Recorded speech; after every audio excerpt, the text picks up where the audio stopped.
Assalamualaikum warahmatullahi wabarakatuh.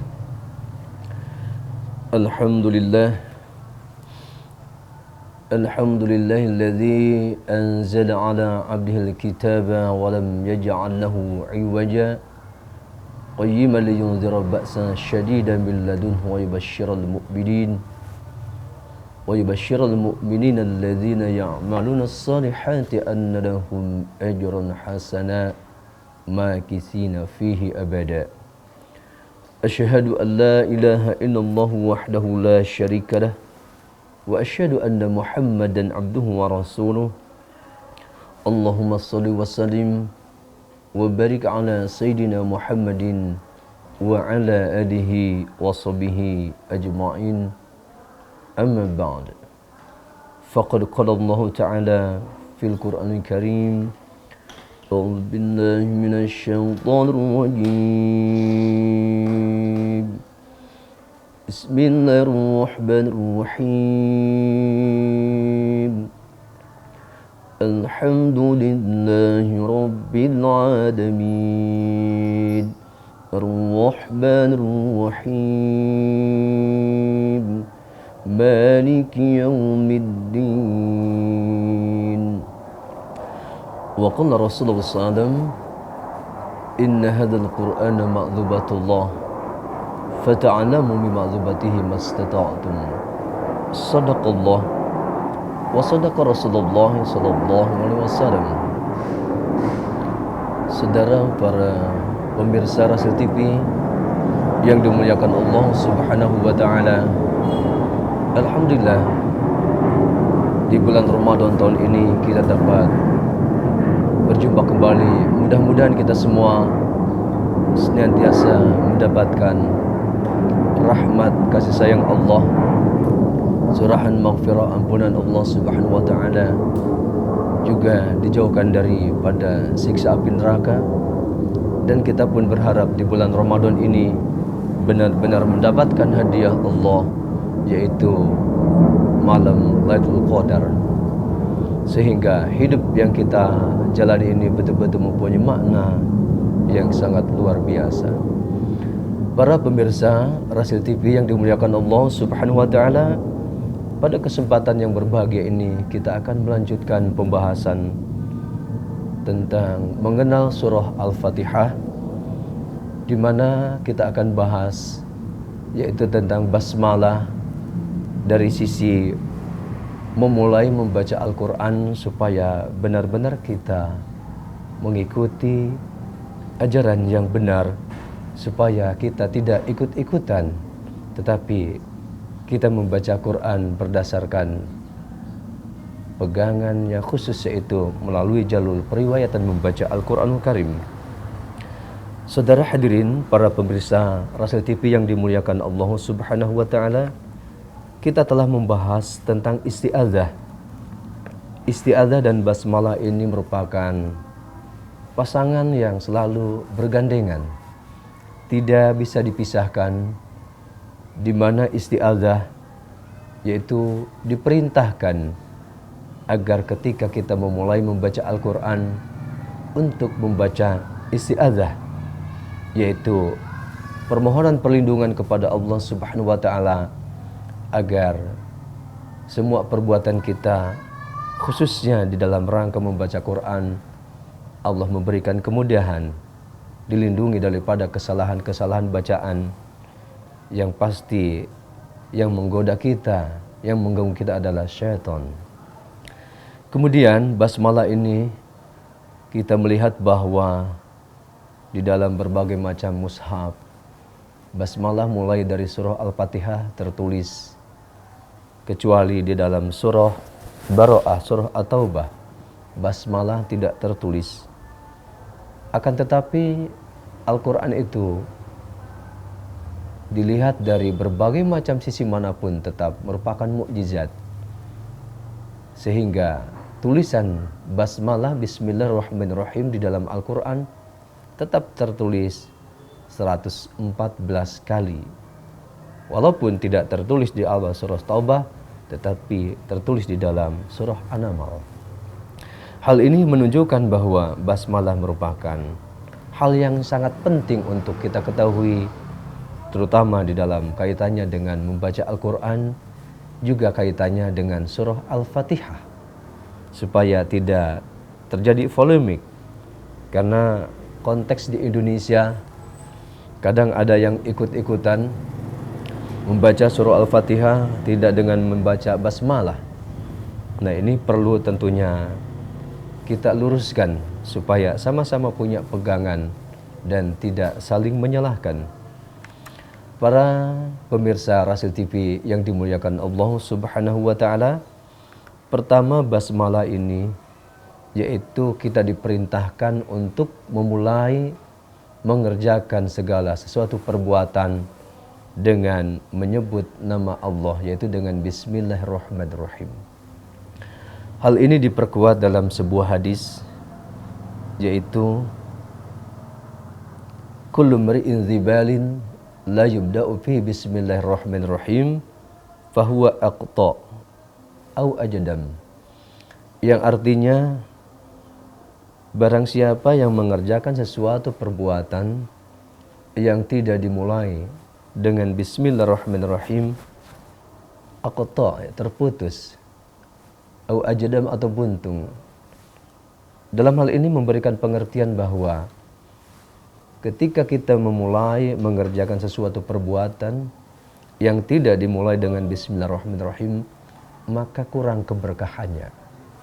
Oleh sebab itu, melalui penjelasan ini, tentunya setiap pekerjaan yang akan kita lakukan, kita mulai dengan mengucapkan bismillahirrahmanirrahim. Termasuk ketika kita akan merebahkan untuk beristirahat tidur, ketika kita akan berangkat bekerja, atau melakukan segala aktivitas yang lainnya. Termasuk dengan kata lain mengucap bismillahirrahmanirrahim atau bismillahi tawakkaltu 'alallahi wa la haula wa la quwata illa billah. Maka selama perjalanan kita, pekerjaan kita yang kita lakukan di kantor kita, itu merupakan ibadah-ibadah kepada Allah Subhanahu wa ta'ala. Ini pentingnya memahami basmalah dalam konteks kehidupan. Kemudian basmalah dikaitkan dengan memulai membaca Al-Quranul Karim. Di sini ada beberapa pendapat. Secara khusus pendapat dari mazhab Syafi'iyah dan Hanafiyah, basmalah dikaitkan dengan surah Al-Fatihah, yaitu berpendapat bahwa mazhab Syafi'i dan Hanafi bahwa basmalah itu termasuk ayat daripada surah Al-Fatihah. Yajibu qira'atuha fi sholati, maka wajib membaca basmalah di dalam solat. Ini adalah pendapat pertama, yaitu dari mazhab Syafi'i dan Hambali. Walaupun sedikit berbeda, di mana mazhab Hambali membacanya dengan sir. Kalau mazhab Syafi'i membacanya dengan sir pada solat yang siriyah, tetapi membaca jahar pada solat yang jahar. Nah, dalam konteks ini berarti siapapun yang bermazhab Imam Syafi'i atau Imam Hambali, berarti basmalah termasuk ayat daripada surah Al-Fatihah.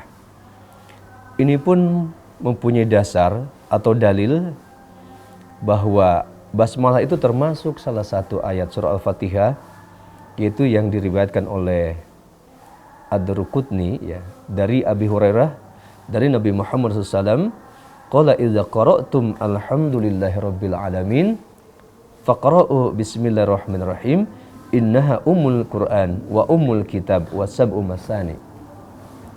Hal ini dijelaskan di dalam At-Tafsir Al-Munir karya Profesor Dr. Wahbah Zuhaili, bahwa Nabi Muhammad SAW apabila membaca alhamdulillahirabbil alamin faqra'u, maka bacalah bismillahirrahmanirrahim, innaha, sesungguhnya itu ummul Qur'an, termasuk ummul Qur'an, wa ummul kitab, dan ummul kitab, wa sab'u masani, dan sab'u masani.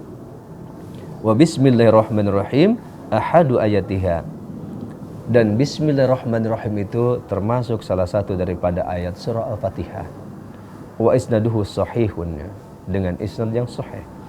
Dari penjelasan ini berarti kita sebagai umat Islam, secara khusus yang bermazhab Imam Syafi'i dan Imam Hambali, maka wajib membaca basmalah di dalam surah Al-Fatihah.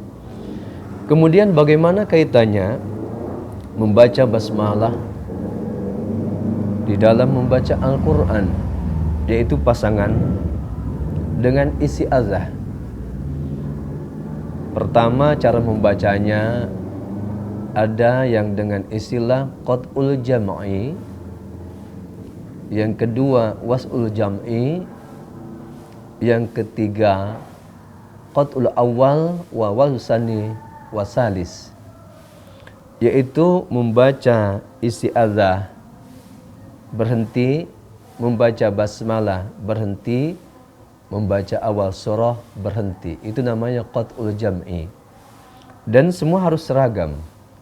Ketika isti'adzah membaca panjangnya 2 harkat, ya basmalah 2 harkat, awal surah juga 2 harkat. Kemudian ketika membaca isti'adzah 4 harkat, basmalah 4 harkat, maka awal surah juga 4 harkat dan seterusnya. Itu adalah aturan. Saya contohkan ketika kita membaca awal surah Al-Fatihah, ya, diawali dengan isti'adzah. A'udzu billahi minasyaitonir rajim. Bismillahirrahmanirrahim. Alhamdulillahi rabbil alamin. Nah, itu namanya qat'ul jam'i. Kemudian was'ul jam'i, yaitu disambung semuanya. A'udzu billahi minasyaitonir rajim. A'udzu billahi minasyaitonir rajim. Bismillahirrahmanirrahim. Alhamdulillahi rabbil alamin. Nah, ini yang kedua itu waslul jam'i, disambung semua. Ya, ketika waqaf waqaf, ketika wasal wasal. Kemudian misalkan pertama di waqaf, kedua dan ketiga di wasal. A'udzu billahi minasyaitonir rajim. Bismillahirrahmanirrahim. Alhamdulillahi rabbil alamin. Dan seterusnya. Ini adalah tata cara di dalam membaca Al-Quran ketika kita mempraktekkan, yaitu isti'adzah, basmalah dan awal surah di mana saja berada, kecuali di dalam surah At-Taubah tadi tidak memakai basmalah, tetapi cukup dengan isti'adzah kemudian langsung membaca awal surah. Ini penting untuk diketahui karena berkaitan dengan periwayatan membaca Al-Quran, di mana kalau isti'adzah mempunyai makna memohon perlindungan kepada Allah Subhanahu wa taala dari gangguan syaitan yang dilaknat, yang terkutuk, agar kita terhindar daripada kesalahan-kesalahan membaca. Kemudian basmalah tentunya mempunyai fungsi agar kita betul-betul selalu diberikan rahmat Allah Subhanahu wa taala, sehingga apa yang kita baca dari Al-Quran betul-betul mendapatkan manfaat yang banyak dari sisi pahala, dari sisi ketenangan jiwa kita, dan tentunya sebuah harapan kelak bahwa Al-Quran yang kita baca di dunia ini kelak akan menjadikan buat kita syafaat penolong di hari kiamat dikala manusia dalam kesusahan, dalam penderitaan dan berbagai macam masalah. Tetapi ketika kita mampu membaca Al-Quran secara baik dan benar, memperlakukan isti'adzah dengan baik, basmalah dengan baik, maka itu adalah supaya upaya-upaya kita agar kita betul-betul selalu mendapatkan curahan rahmat Allah dan ampunan Allah Subhanahu wa taala. Demikianlah, mudah-mudahan bermanfaat uraian sedikit tentang basmalah yang berkaitan dengan tata cara membaca Al-Quran, yaitu di awal surah. Terima kasih. Wassalamualaikum warahmatullahi wabarakatuh.